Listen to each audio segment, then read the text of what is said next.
ছদ্মবেশে ডাক্তার সেজে কুসুমের অক্সিজেন খুলে দিতে হসপিটালে ছুটে আসলো দেবলীনা। বিস্তারিত জানতে দেখতে থাকুন। বন্ধুরা, কুসুম সিরিয়ালে আমরা সবাই দেখতে পারবো দেবলীনাকে মীনাক্ষীর বারবার বলতে লাগে, দেবলীনা ওই বাড়িতে বউ হয়ে যেতে পারবে যদি কুসুম চিরতরে শেষ হয়ে যায়।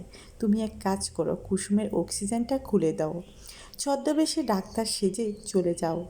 মীনাক্ষীর কথা শুনে দেবলীনা ছদ্মবেশ ধারণ করে ছুটে যায় হসপিটালে।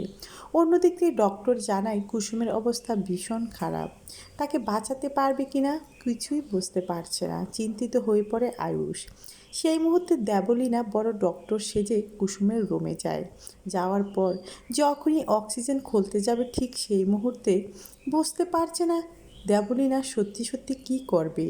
এবার কি পারবে আয়ুষ কুসুমকে বাঁচাতে দেবলীনার হাত থেকে?